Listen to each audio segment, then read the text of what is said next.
सुखदेव जी वर्णन कर रहे हैं कि एक ऐसा भक्त जिसके लिए परमात्मा ने सारे नियम कानून बदल कर रख दिए। क्यों? आपने सोचा है एक साल में 12 महीने होते हैं, एक साल में 12 महीने होते हैं, लेकिन कभी कभी 13 भी हो जाते हैं, जिसको हम आप गांव घर में लौंद कहते हैं, या कहीं कहीं इसे मलमास भी कहा जाता है। क्योंकि प्रभु कहते हैं प्रबल प्रेम के पाले पढ़कर प्रभु को नियम बदलते देखा, उनका मान भले टल जाए लेकिन भगत का मान न टलते देखा। भगवान अपने भक्त के लिए अपना मान तक भूल जाते हैं और भगत के लिए क्या नहीं करते प्रभु। तो भक्त प्रहलाद की कथा हम आप लोगों को सुनाने का प्रयास कर रहे हैं। एक समय की बात है, भगवान श्री हरि विष्णु जी के यहाँ 2 द्वारपाल थे। अचानक सनक, सनंदन, सनातन और सनत कुमार 4 ऋषियों का आगमन हो जाता है। तो द्वारपालों ने ऋषियों का आदर नहीं किया, इसलिए द्वारपालों को सनक, सनंदन, सनातन और सनत कुमार ने श्राप दे दिया कि जाओ तुम 3 जन्म तक राक्षस योनि में रहोगे। तो वहीं पहली बार कश्यप ऋषि के यहाँ हिरण्याक्ष और हिरण्यकश्यप बनकर आते हैं। हिरण्याक्ष का पाप कर्म बढ़ जाने के कारण भगवान श्री हरि नारायण ने वराह का अवतार लेकर हिरण्याक्ष का वध कर दिया। लेकिन जब हिरण्यकश्यप को पता चला कि भगवान विष्णु ने उनके भाई को मार दिया, तो वो बहुत क्रोधित हो जाता है और क्या कहता है,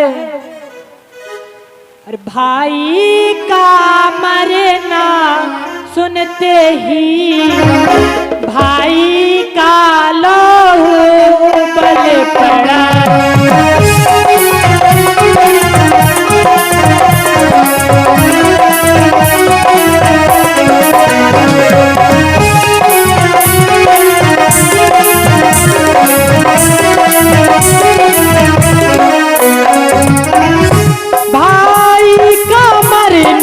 सुनते ही भाई का लहू उबल पड़ा और कुछ सोच समझ हिरण्याकश्यप, कुछ सोच समझ हिरण्याकश्यप सब करने घर से निकल पड़ा।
भाई का मरना सुनते ही भाई का लहू उबल पड़ा।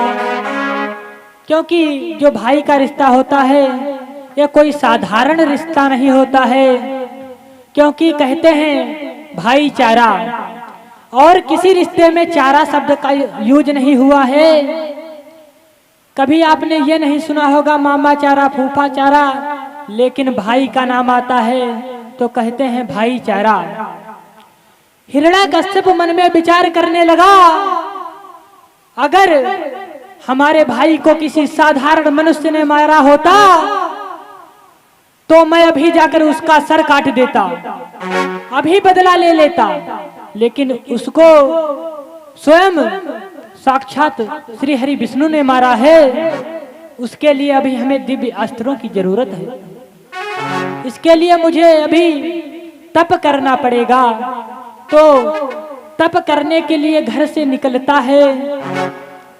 कुछ विद्वानों का मानना है कि हिरण्याकश्यप भगवान ब्रह्मा जी के पास तप करने के लिए गया था, लेकिन कहीं कहीं आया है ये भोले बाबा के यहाँ जाता है तप करने के लिए, क्योंकि हमारे भोले बाबा एक ऐसे देवता हैं जो वरदान देने से पहले नहीं, वरदान देने से बाद विचार करते हैं। कहते भी हैं ना, ये भोले बाबा बहुत ही भोले हैं। जैसे भस्मासुर को वरदान दे दिया, तुम जिसके सर पर हाथ रखोगे वो भस्म हो जाएगा, फिर वो स्वयं भोले बाबा पर ही दौड़ पड़ता है। ऐसे ही एक और राक्षस हुआ था बाणासुर, उसको भी वरदान दे दिया, तुम्हारे 1000 हाथ हो जाए और 10,000 हाथियों की ताकत आ जाए। लेकिन क्या था, वो अगले दिन भोले बाबा से ही लड़ने के लिए आ गया। तो हिरण्याकश्यप तपस्या करने के लिए निकलता है, भोले बाबा की तपस्या करता है। धीरे धीरे कठोर साधना की तो भोले बाबा प्रकट होते हैं और कहा वरदान मांग लो, क्या चाहिए तुम्हें। हिरण्याकश्यप कहने लगा, बाबा आप अगर देना ही चाहते हैं ना तो और कुछ ना दीजिए, हमें अमर कर दीजिए। लेकिन ये सृष्टि का कुछ ऐसा नियम है।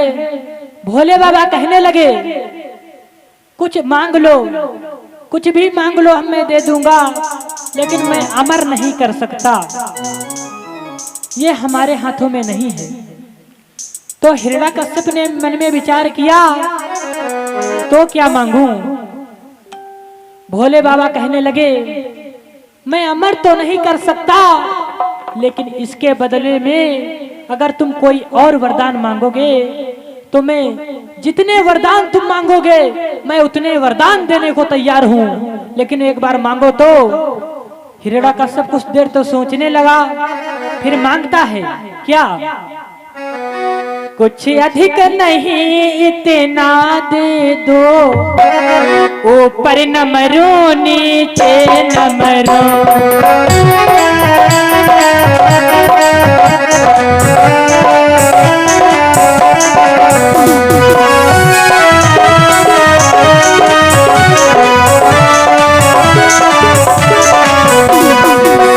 कुछ अधिक नहीं इतना दे दो, ऊपर न मरो नीचे न मरो, निसी में न मरो दिन में न मरो, भीतर न मरो बाहर न मरो।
हिरण्यकश्यप कुछ अधिक नहीं इतना दे दो, ऊपर न मरो नीचे न मरो, निस में न मरो दिन में न मरो, भीतर न मरो बाहर न मरो। और क्या मांगता है? नर से न मरो पशु से न मरो, व्यापे कोई हथियार नहीं।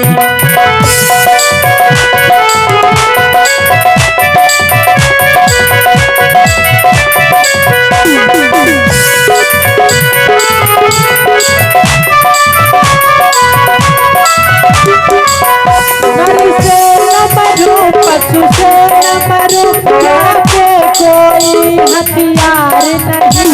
दुनिया में हमें भोगने को रह जाए कोई बिहार नहीं।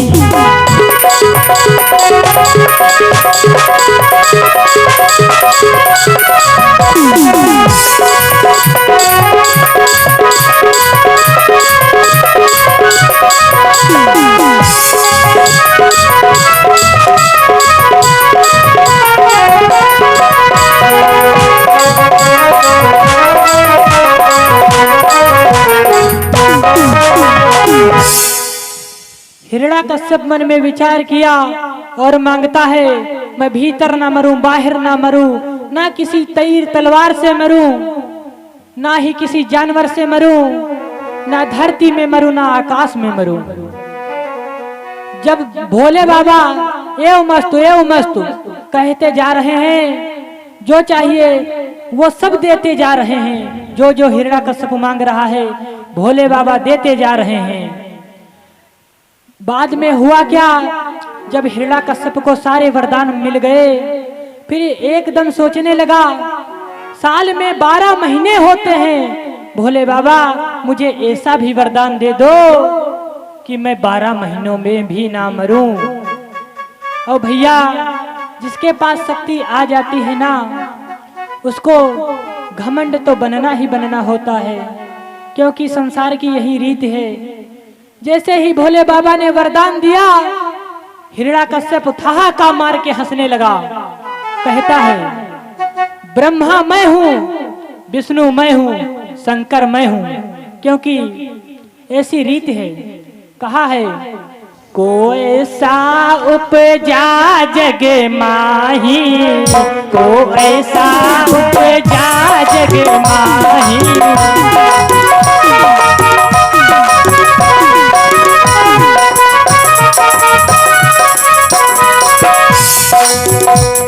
ऐसा उपजा जग माही, कोई ऐसा उपजा जग माही, प्रभुता पाई का मत नाही।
शक्तियां पाकर किसको घमंड नहीं होता।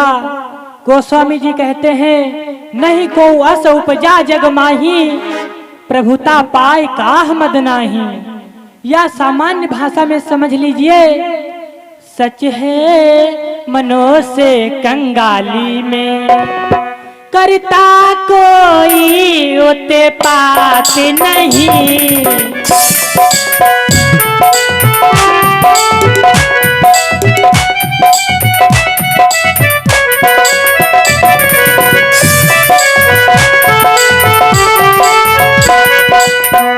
सच है मनो से कंगाली में, करता उत्पात नहीं, लेकिन जब वही धनी हो जाता है, जब वही धनी हो जाता है, तब करता सीधी बात नहीं।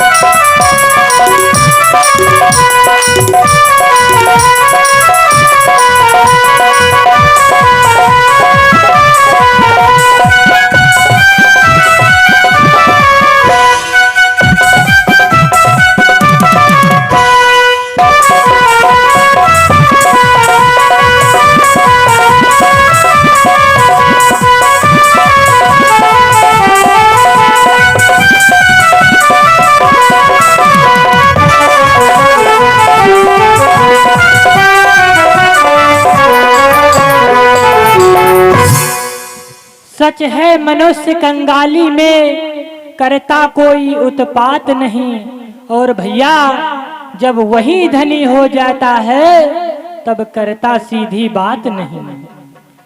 हिरण्यकश्यप कहने लगा हमारे राज्य में कोई पूजा पाठ नहीं करेगा, कोई योग यज्ञ हवन कुछ भी नहीं करेगा, ऐसा आदेश दे दिया, क्योंकि उस समय उसके पास अनेकों अनेक शक्तियां हैं। उनका मद हो गया उसे। क्या आदेश देता है? लइयो मामा बैरी के रो नाम के हो भूलना,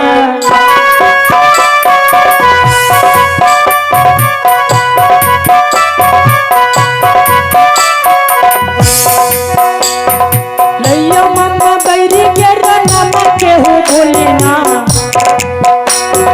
मला तोरी फेंको छपति लग गयो ना।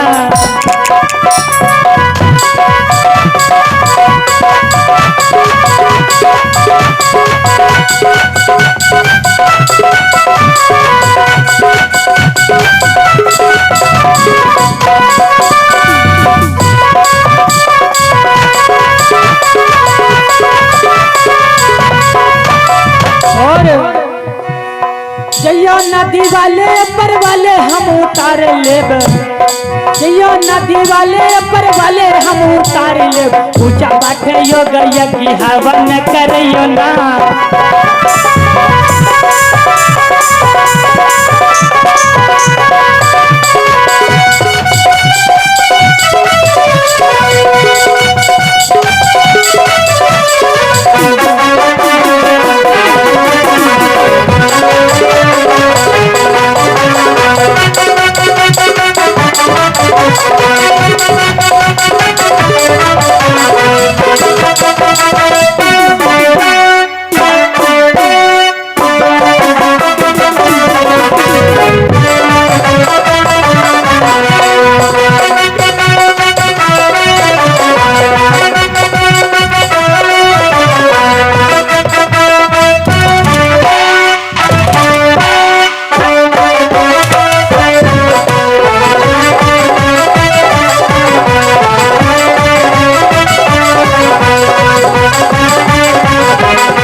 आदेश कर दिया कि मेरे राज्य में अब कोई भजन नहीं करेगा, कोई पूजा पाठ नहीं करेगा, कोई योग यज्ञ हवन भी नहीं करेगा। जैसे ही ऐसा आदेश दिया पृथ्वी को दुख हुआ। पृथ्वी कहती है हमारे ऊपर कितना भी आप अनाज उगाओ, कितने भी हल चलाओ, लेकिन मुझे दुख नहीं होता, मुझे कोई कष्ट नहीं होता। लेकिन जब हमारे ऊपर अत्याचार बढ़ जाता है ना तो मुझे बहुत कष्ट होता है। क्यों? पृथ्वी कहने लगी, कहा है पृथ्वी से पाप भार उठाया नहीं जाता है,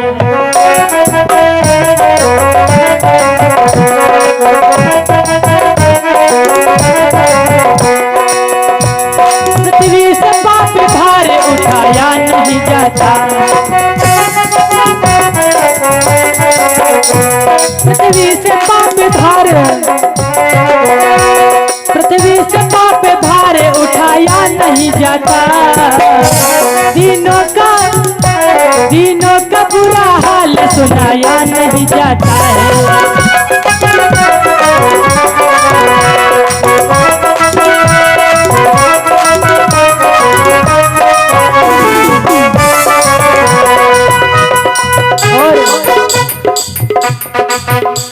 देवालयों में कट रहे गौ बैल धड़ाधड़,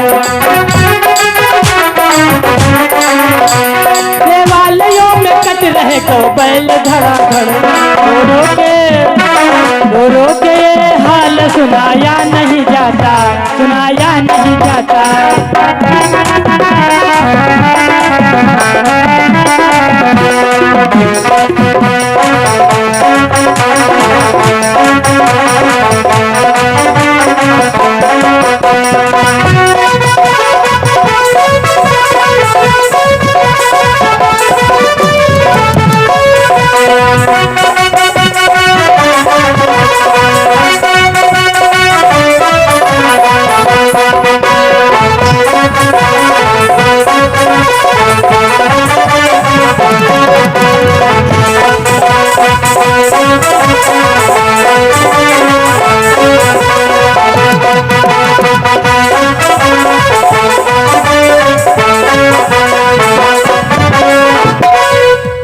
पृथ्वी से पाप भार उठाया नहीं जाता है, दिनों का बुरा हाल सुनाया नहीं जाता है।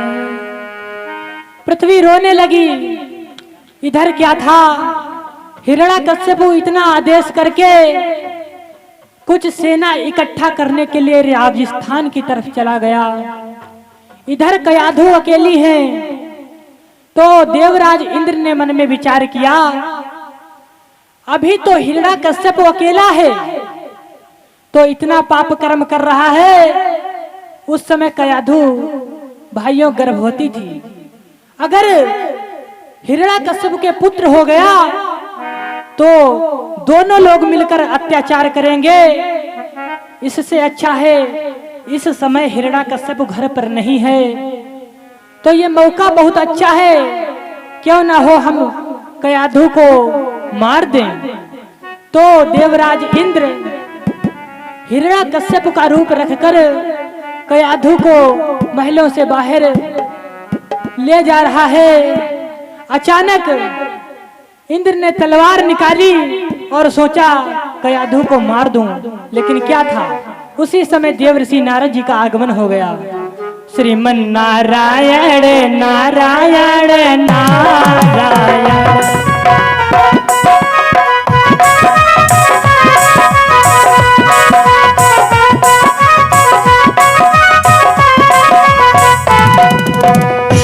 श्रीमन नारायण नारायण श्रीमन नारायण,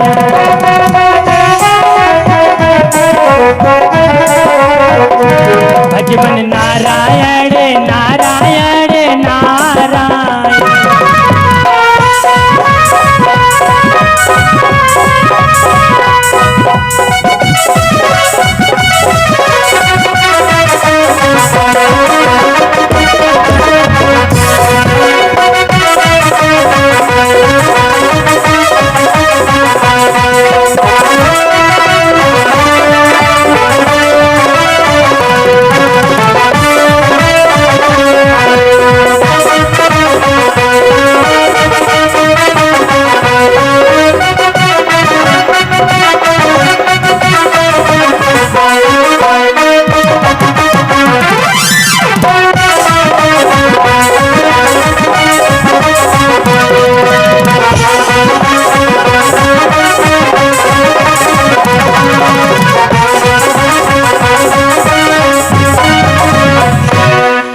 उसी समय देवर्षि नारद जी आ गए और कहा, रुको देवराज, ये क्या कर रहे हो?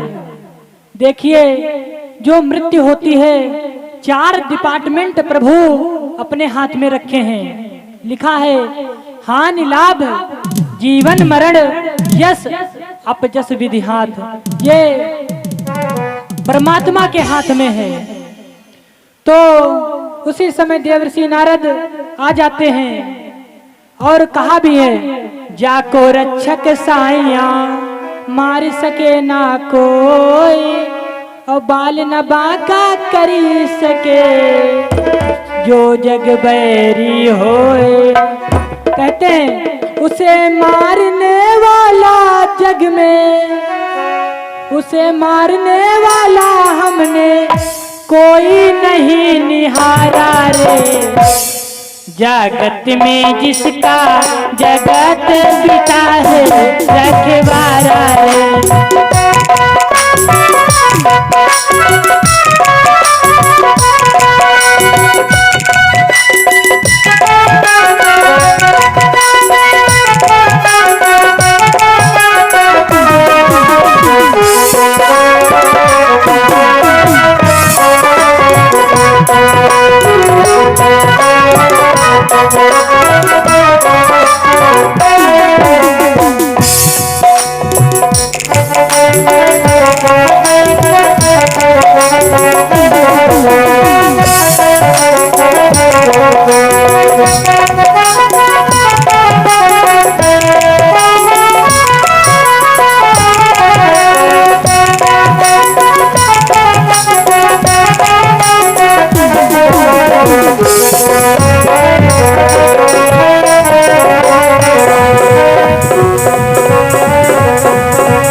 तो देवर्षि नारद ने कहा, रुक जाओ देव, रुक जाओ।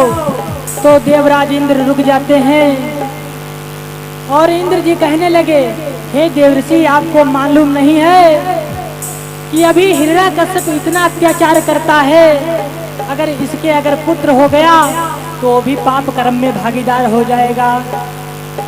तो देवर्षि समझाने लगे, ऐसा कुछ नहीं होता है, हो सकता है हिरण्याकश्यप का पाप कर्म